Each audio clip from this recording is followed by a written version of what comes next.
the topic of today is awakening from conceptual illusions. So I saw that there is a difficulty in perceiving the nature of the thought. That they are so perceiving, they are very persuasive, and the hypnotic effect is extremely strong and addictive. And we tend to push those narratives into each other in our relationship, in our everyday life, and our different societies where we live in. So in that case, the word awakening, it's very appropriate when we talk about thoughts, because it's just like a dream. When you awaken from your dream, the dream, it's only think is it's pure mind, right? It's mind stuff. There's no solidity, right? If I remember of my dream last night, and there's a tiger there was a tiger in my dream, I would not assume that there is a physical tiger somewhere in the universe waiting for me tonight, right? No, it was simply an idea projected in my mind, some kind of illusion in my mind. That's a dream. So when we awaken from our own manifestations, from our own projections. So that's why awakening, in that case, I feel it's appropriate. So again, because awakening, it's a word that is very charged. I try not to use much, but yeah, again, for that topic of today, it's very interesting. So I will simply read the process of realizing my true nature and the essence of reality, which are one and the same, is achieved by discriminating between what is illusory and what is actual. So that's very important, because what we are trying to realize or to awaken from is an illusion of our own making. It's our own mind, our own consciousness that is making up this experience, and within this experience there is one specific field that we cannot differentiate, is thinking. And thinking has this tendency to make interpretation about reality. So it fragment reality, apparently, right? It fragment into different pieces, an infinite amount of pieces, and that's what creates the phenomena.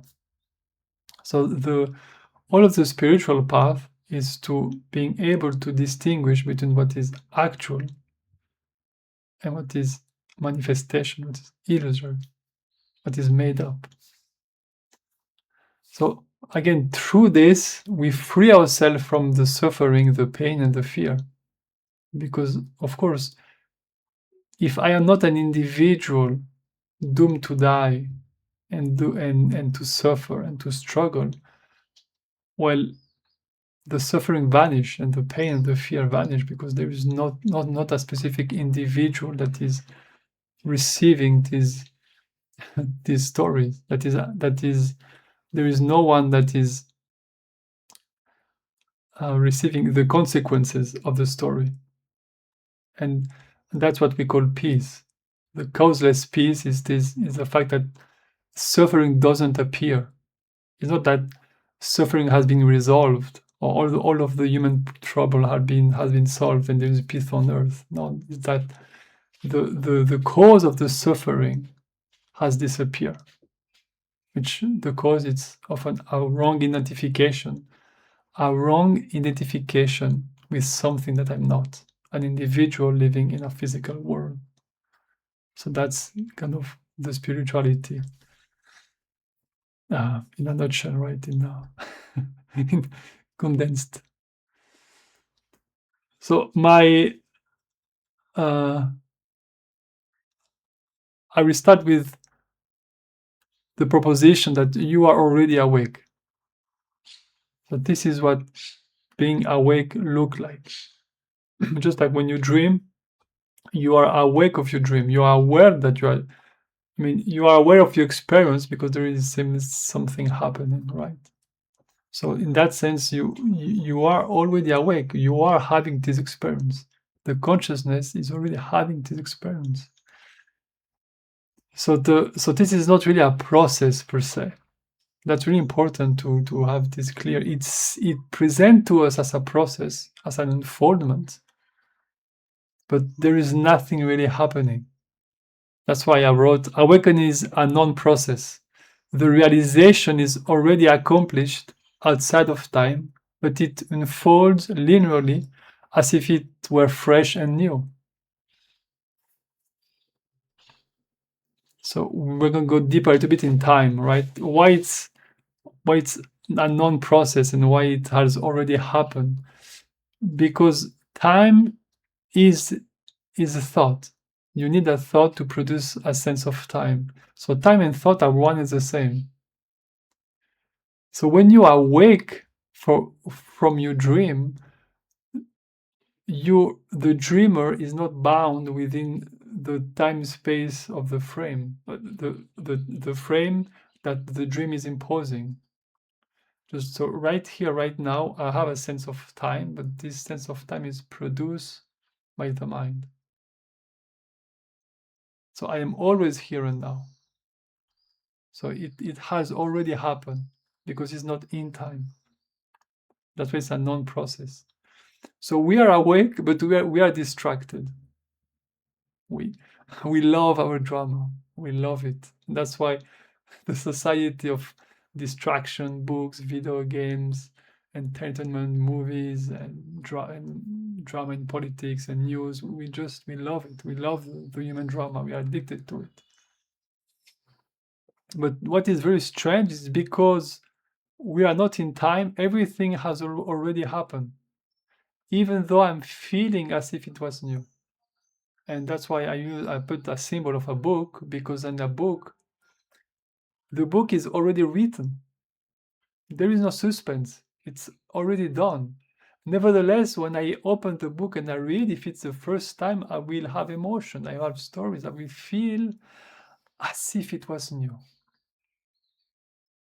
Because from this limited perspective, that is when I'm reading, from the perspective of the reader of the book, it is happening for the first time. Even if millions of people have read one book, if you have not read this book and you open this book, you will feel like it's fresh, like it's a new experience, like it is linear, that something will happen. But everything is already written at the same time. So we are not, our awareness, our consciousness is not in time, but it is a part of us, which we call a finite mind, is seeing this experience through this prism, and then it seems like there is linear time, like something is up, like a book. You open it, and suddenly you have this line of time, right? Like there's past and future, and what will happen to me, and human experience. But again, nothing is hidden. So right now I'm looking at a white wall. So when I watch the wall, my mind is telling me, yeah, this wall is blocking my view, right? It is blocking my view, so I cannot see what is behind the wall. But obviously there is a behind the wall. And the proof, I stand up, I walk to the other room, and here it is. I'm seeing behind the room. But what we don't perceive is that consciousness is absolute energy. It's unlimited power. It's infinite in its capacity of presentation and manifestation. So what is really happening is I'm having a visual experience of a wall, and thought is producing what is behind it. And when I stand up and I start to walk, consciousness is is making up what is appearing in my sight exactly at this very precise moment. Just like the screen right now, it's when I move my hand, right, it is hiding part of my face. But there is no face behind this color. It's the screen, the is making is perfectly aligned with the cut of my face, right? So everything is like this. Everything is made up instantaneously, and that's the power of our consciousness, of what we are. So when I am having an experience, nothing is hidden. This is everything. From this perspective, there is nothing that is hidden from it. From the perspective of this finite mind, this is all the experience it knows. So often we believe that there will be something more, which in fact there is more, but is behind, right? It's what I am that is more. It's not what is the experience. Experience, because it's infinite, there will always be more of everything. But everything is transparent. If you take any part of your experience and you stay with it long enough, you will see it will start to dissolve completely. That is true for thought, it's true for perception, it's true for sensation. Everything dissolves into what you are. So that which sees is the seeing. It's one and the same. Right? That's why again the image of the dream, it's really representative of this. When I dream, I'm perceiving all of my mind at this moment. Even if I'm dreaming that I am in a room, there is no the experience of the room I'm dreaming is the complete experience. There is no outside this room again. Even if I step out of the room in my dream, my mind will manifest the outside. Doesn't matter how big it is can manifest anything in my dream. But this is exactly the same at this moment. There is no limit in what consciousness can produce as phenomena. Now, I wanted to clarify a little bit this word awakening and what is the place of the mind, and to understand the conceptual energies, right? I name it that way, but it's more like layers, energies, right? Like it seemed to embrace completely my awareness, my being, and I seem to be trapped within it. And that's why there is a sun in the middle, right? Because the eye or the sun is often this representation of pure consciousness. And I put this image because I really want you to, even if I talk about layers or about energies and there is circles and they seem to be clearly defined, reality is not like that. That's simply a way to convey information. So our experience is more like those waves, like those flickering on the water, right? There is only water. But even though there is only water on this image, you can differentiate different type of waves in it. And there seem to be a center from which those waves seem to unfold, even though all there is water. And that's important to have this clarity when you inquire in your own experience. Even if I explore thinking or thoughts or sensation or perception, I'm always exploring the same field of experience, this actuality that is here. So the most obvious conceptual layer, and the one that can be the most difficult to see through, is the shared illusion, right? We seem to have constructed an agreement of beliefs, and those agreements are the shared social illusion, like money, borders, the calendars, status, and prestige. Those do not exist outside of thought. You can never find money. What you will find if you search money is a piece of paper. But the value of money, that's completely abstract. That's a concept. That's an idea. So money have value because you and all of us agree that this paper have the value that we agree on. That's the only reason why we differentiate between paper and money. It's an idea. And that's the same for countries. The borders are ideas. You cannot find the border if you take a map and you go to the specific GPS localization, you will not find a line there. So countries are accepted because we agree on this. And there's nothing wrong with it, but there's something wrong when we associate, therefore, that you are different than me because of a mental idea. And then I have the right to kill you. I have the right to do this to you because of this. So this is where the insanity start to kick in. And calendar also, there is no really, there is no Monday, Tuesday, Wednesday. All of this, it's ideas that we agree on. Time is exactly the same. Time it's a measure that we made up completely. And status and prestige, and maybe the worst for us, is all of this when we feel that we are not enough, that someone else is better than us for different reasons. All of this is made up because what is here when you stop believing in it? What is here when you stop believing in it? Well, well, you will find in money, you will find paper. In the countries or nations, you will find nature. In calendar, you will or time, you will find what the sun is up, the moon is up, there is dark, it's light, you know. And status and prestige, that's really you find simply beings, humans like everyone else, just out there with the same needs, the same confusion, the same experience, the same intention, the same desires.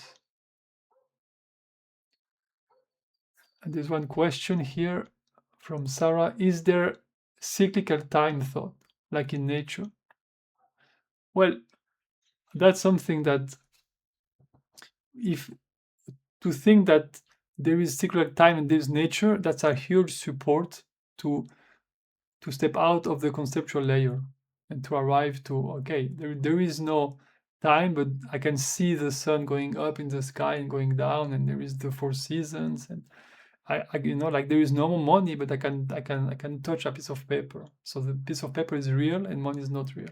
So this can give you the support to undo the conceptual layer, to understand the conceptual layers, and to walk up from it. Later on, you will have to question: is there a piece of paper? And when I'm talking about time, literally time, what is my direct experience of time? But those are deeper layers that are more involved in exploring the body and exploring perceptions. I will talk a little bit about it at the end of the presentation. That's why I wrote here, what we call reality is a collective game held together strictly by shared agreement and belief. So what we call often reality is only a conceptual reality. And when we see this, we step one layer below, and that's where we find out what I call the social self. Still an idea, right? The social self, it's this thing that is still connected with this shared reality, right? With this social belief that we entertain all together, like the social identity. There is no country, but I am American, or I am, Colombian, or I am Swiss, or I am French, or French, or I am this or that. So we sometimes for the mind has the ability to dissociate things. So I recognize that there is no country. The country is an idea, but I still hold the identity, my identity as a citizen of this country, right? I still hold the conditioning of my family, of my patriotism, or my habits, And I often hold with the condition the good person. What is being a good person? And often the good person is completely connected to where you grew up and what value this social environment has given you, what kind of religion you have, how you should pray. And so those are still beliefs that we are holding in our mind, and still concept and idea. And I put a ghost because again it's not there. All of those are ideas. So that's why I wrote to see through the social matrix, the reference to the movie, which is very nice, is to realize that the self navigating, it is just another piece of the fiction. So that's why the mind has the ability to fragment its illusion. It's okay, there is no country, but you are still a citizen of something. You still are there somewhere, you know. Okay, there is a conditioning, but the others are conditioned. You are not conditioned. That's fine. You are fine. So there's the president and the people out there, but you are not. So we still hold to those beliefs at this point. That's why we have to see them, to go to see through these layers. And here I want to talk something very interesting is when we are between two shadows. And that's what I call in that presentation clinging to the self. So what happened is I see the illusion of the social reality. Okay, obviously, yeah, politics and I see money, all of this. It's a scam, and there's there are this manipulation through those ideas. But I don't perceive but I'm not seeing that the self that I'm holding in my mind is part of it also. I'm not, and that's a difficult stage that to even question the one that is judging all of this system, it's also part of it, is still within it, and that's where there is this spiritual ego that emerge. There are all of those sheeps that believes in money, that believes in all of those stories, but I don't. I'm better than them. I'm more than them. you know and there's a blame, right? Oh, there's those politics that are manipulating, they are you know mm, manipulating everyone, that they are lying and they are doing this and doing that, but I am better, right? So I'm blaming someone else, I'm blaming the other, I'm blaming my family because they conditioned me in this state that I am right now. And there is a sense of isolation. Oh, I woke up from the truth and the other don't. So then I'm alone now. you know, I'm alone, but that's fine because I find the truth.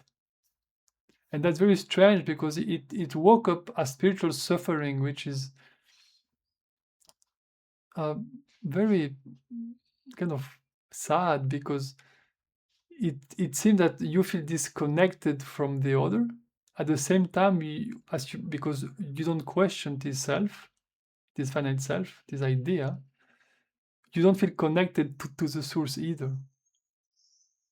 So there is this craving for this longing for being connected, and you see that you cannot connect through this mad society in a way, but you don't feel connected to the source either.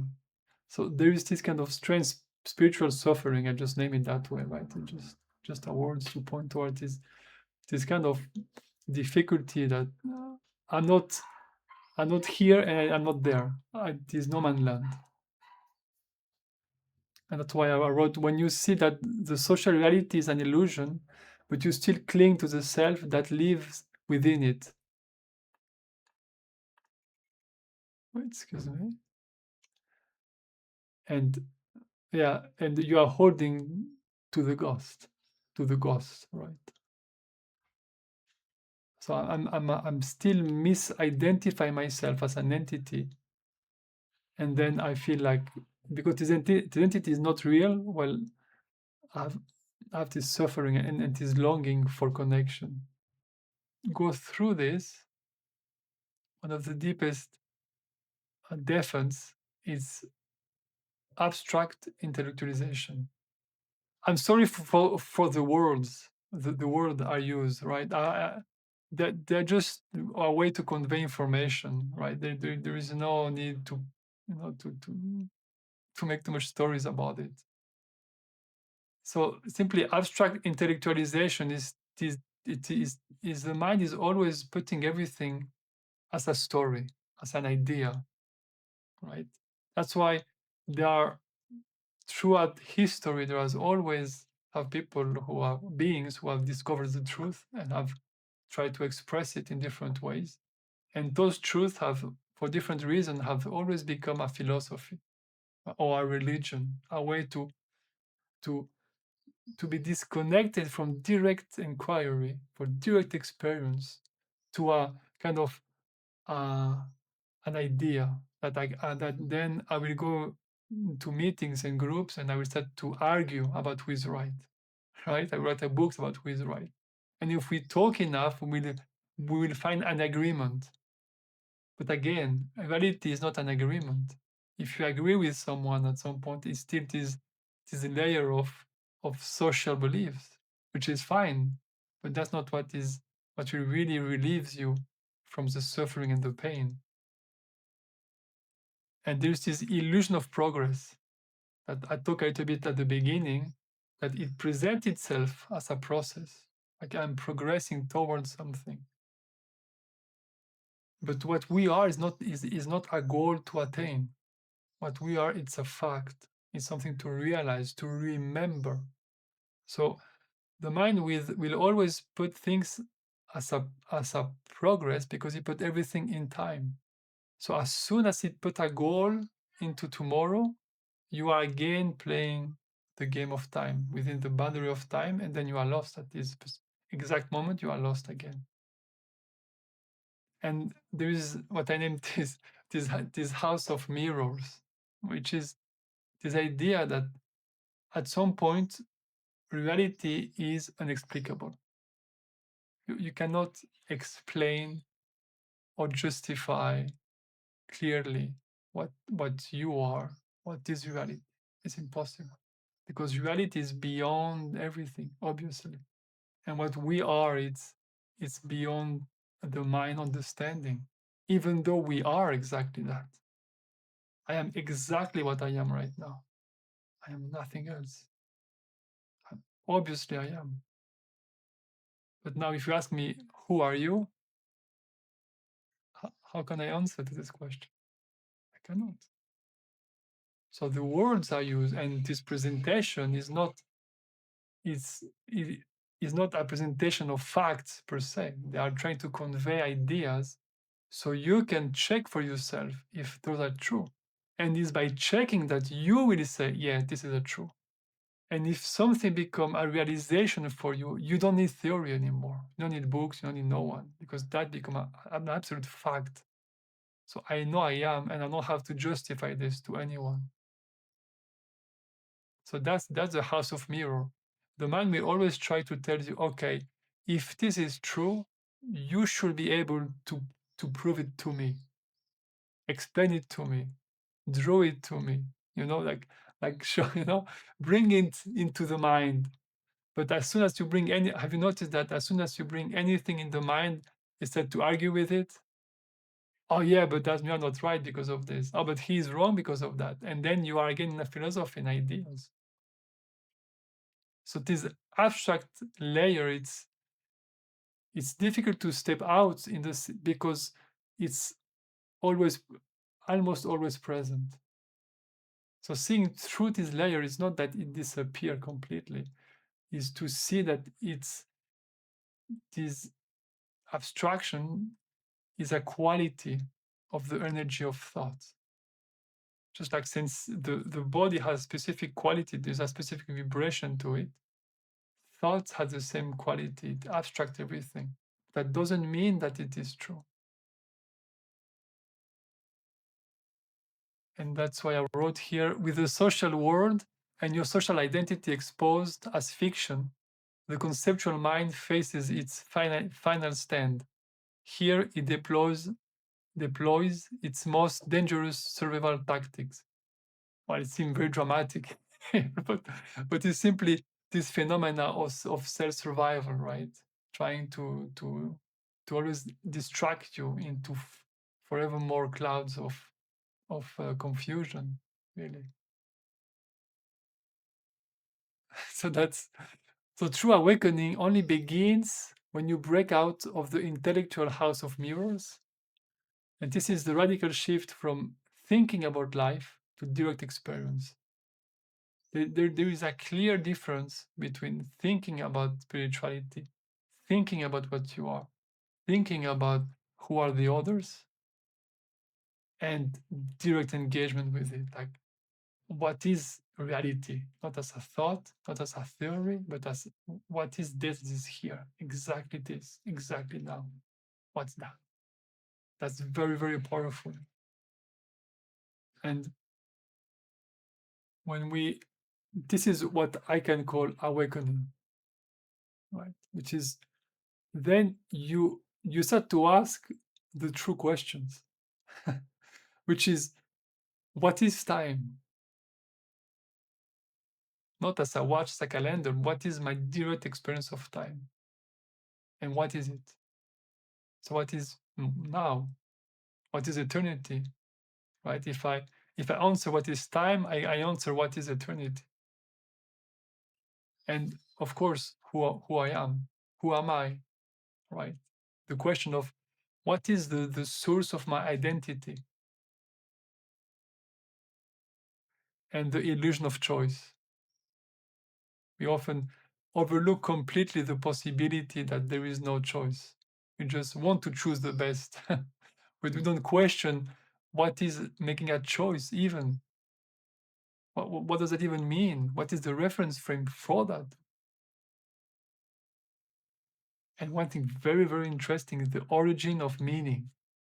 It's so powerful. Like to really, it's hard to explain because I'm not a philosopher and I'm not very articulate, but meaning is extremely powerful when you are able to inquire what is the meaning of this, not as an idea, but as a direct experience, right? And you can inquire into anything when you, and it's very powerful when you feel emotion like love or joy or, or empathy or you know serenity, and you dive, but the meaning, not the meaning, the story, but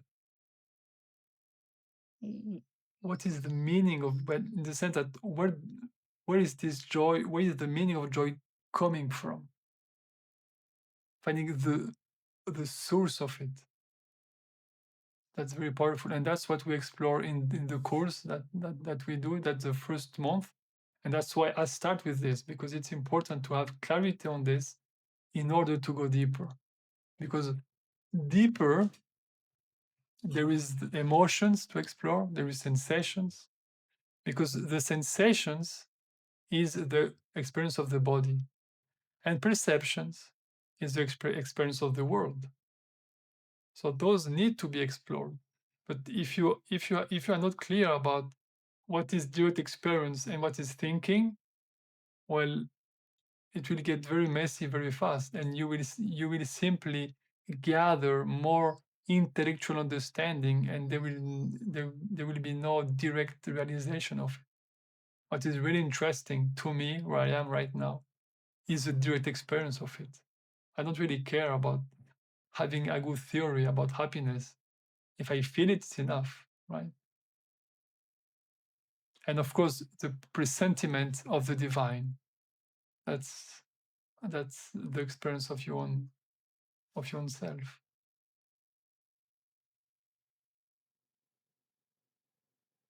But of course, again, I want to be clear. Here I put layers, right?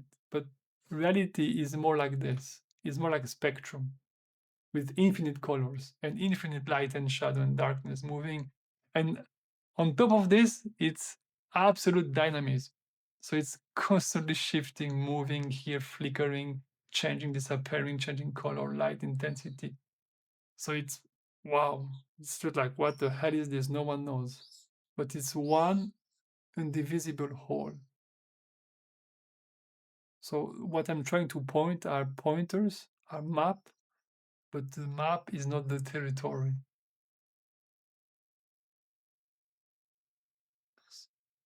Discovery and exploration are infinite, having neither beginning nor end. That is, when you awaken from thinking, you start to see that there is no, this is infinite. There is no conclusion to anything. You never arrive anywhere, because this experience is what infinity look like right now. This is what reality look like right now. And the thought that is telling you is not enough, that's a thought.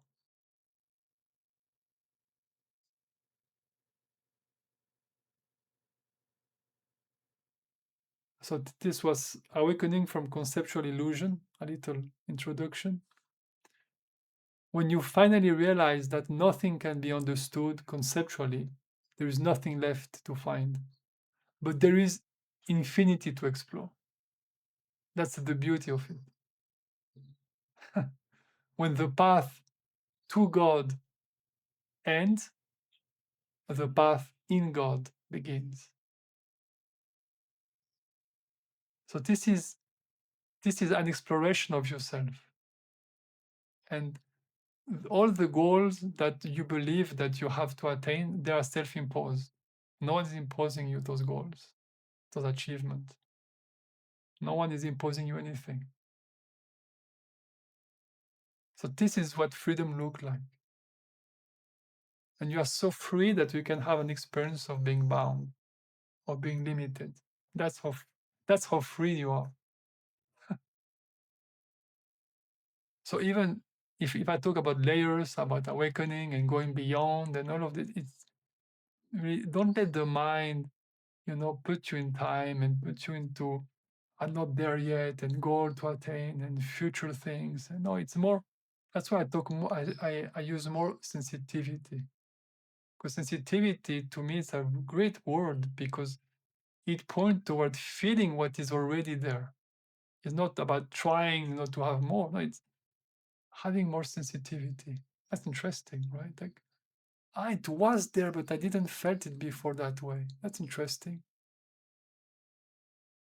So it will always be more, because reality is infinite. So even if you believe that you are awakened or enlightened or whatever, you will see that's just another layer and another one and another one and another one. And that's infinity. That's the beauty of it. So you can draw a line anywhere and say, I arrived. And no one can argue with you. Because if you choose to, you are. If you want to hold stories, you can too. That's fine. No one will judge you and nothing wrong.